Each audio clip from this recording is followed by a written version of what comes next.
Welcome to day 5 of the 21-day weight loss challenge. Today, we're going to speak about relationships and the impact they have not only on our weight, but our overall health.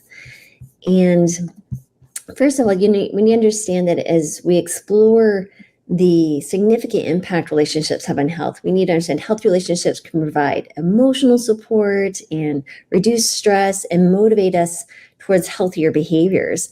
Conversely, strained relationships can contribute to stress and unhealthy habits. So really nurturing positive relationships is key to a balanced and healthy lifestyle.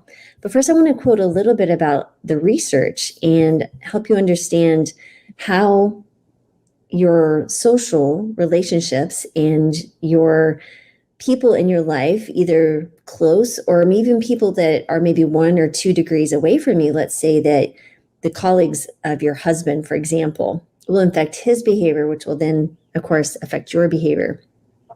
So let's talk about this a little bit. When we look at the research around relationships, number 1 is obesity and weight gain. So one of the most cited studies in what we call social contagion in health is by Nicholas Christakis and James Fowler, which found that obesity can be quote unquote contagious. And so the research published in the New England Journal of Medicine showed that if one person becomes obese, the likelihood of a friend becoming obese increases significantly.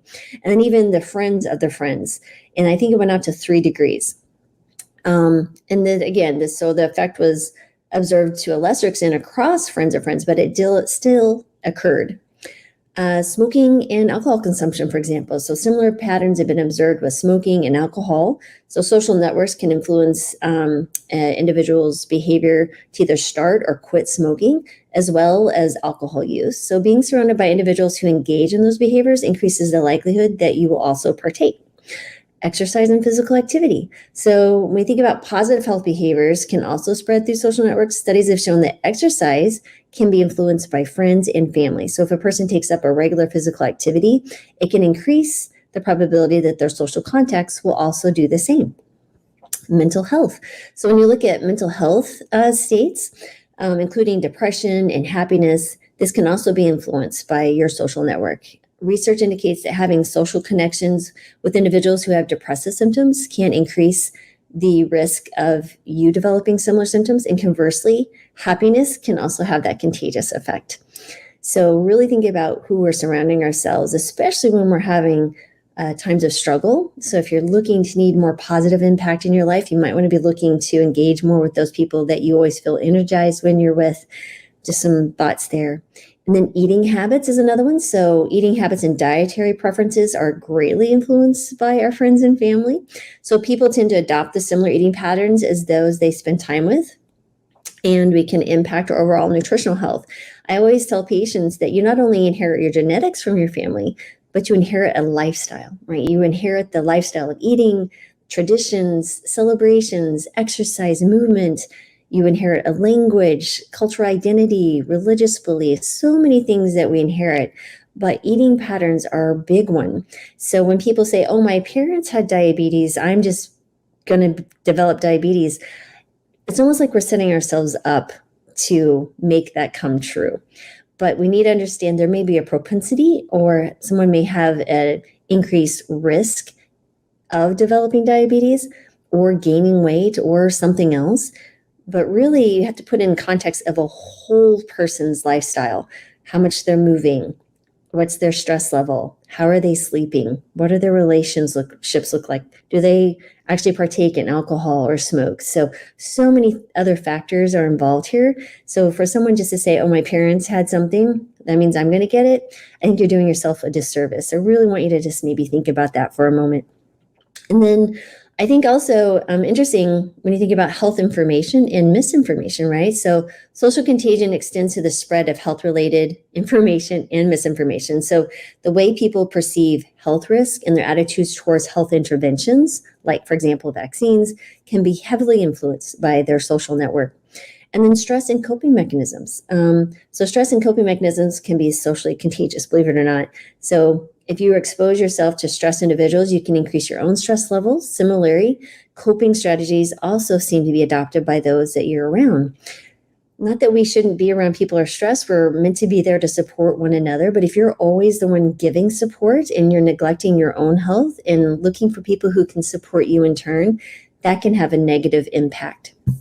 So when we speak to today's challenge, I wanted to just kind of share with you some of that research so you can start thinking about those relationships in your life that maybe we need to foster, maybe some that maybe we need to, go on their way. So I really feel there are seasons for certain friendships that they will come and go, and some you'll have lifelong, and some will be in for a short period of time, some for a short, more moderate period of time, but they all have their value. I'm not saying that you have to decide today, oh, I can't be friends with that person because they offer me nothing, but just want you to think about maybe there's some relationships that you know that if you foster, it'll benefit both of you.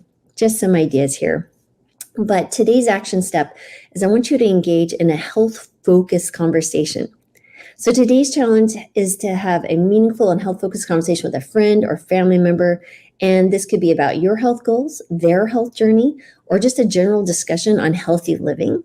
So here's some ideas or steps to how to approach this. One, choose the right person, right? So pick someone who is supportive and who you feel comfortable talking to about your health or their health. Two, you need to set a comfortable environment. Maybe this is in a relaxed setting, like during a walk or over a cup of tea. And be open and honest, right? So share your experiences and listen to theirs. Do some active listening where you're not formulating a response before they're even done with their sentences. Sit back and try to really understand what they're saying. Maybe reflect back to them. Okay, I hear what you're saying. You're saying that you want to do this. Or ask them to do the same for you. Maybe you say something and you're like, does that make sense? Or does that need further explanation? Do you understand maybe what I'm struggling with or what my goals would be?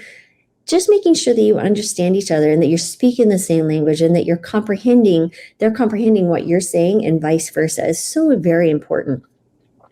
And then exchange ideas. So talk about healthy habits, challenges, and what works for both of you.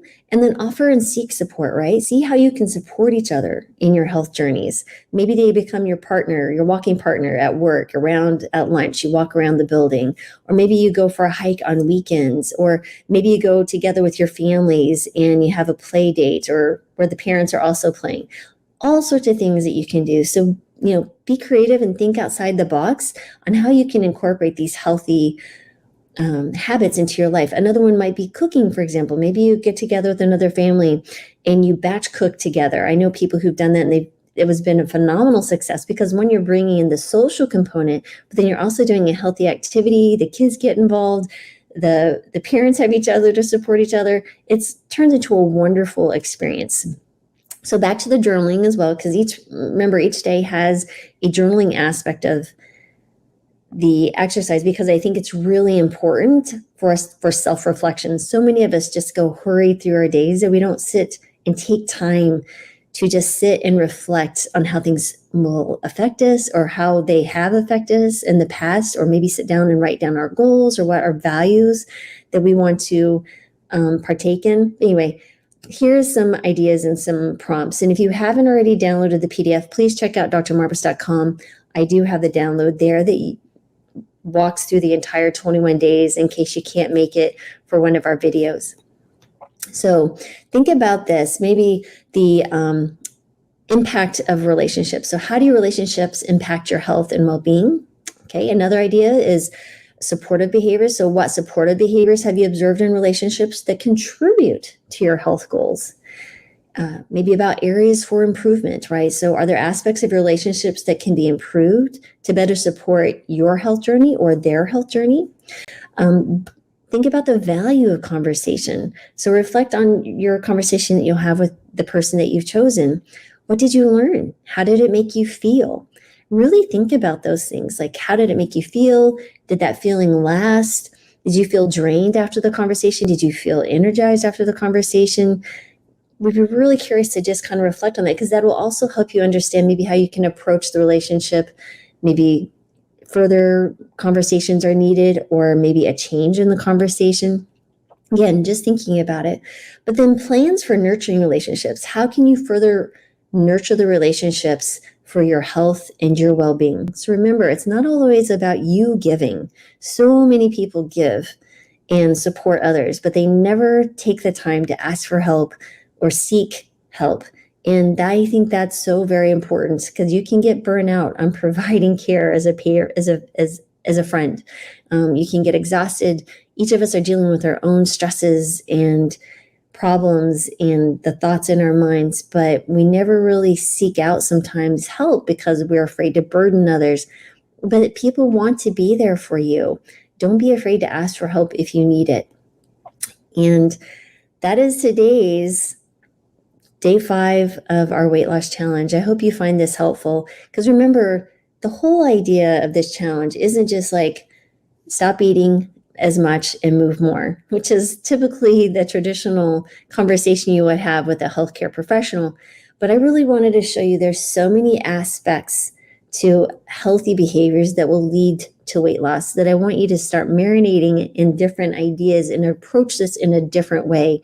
It doesn't have to come from one of scarcity and where you feel like you're just barreling through, white knuckling it. No, this can be a really enjoyable experience because you're taking time to sit back and reflect and really hone in on those things that are valuable to you. We're discovering what's valuable to you in your health journey, because remember, more healthy activities or habits, again, the beautiful benefit will be weight loss and getting to a healthy weight, but also other things, diabetes improving, chronic disease like hypertension, high cholesterol, decreased risk for stroke and heart attack. All these things will occur. So thank you for joining me today. It was great speaking to you all, or letting you hear me speak, I guess. But I know you could have other places in your day you could be. So thank you for spending some time with me here today. And I will be back tomorrow with day 6 of our challenge. Like I said before, if you haven't downloaded the PDF, go to drmarvis.com and you can download it for free. And all the days are spelled out there. And if you have any questions, feel free to email us, and we're always happy to respond. So you guys have a beautiful, lovely day.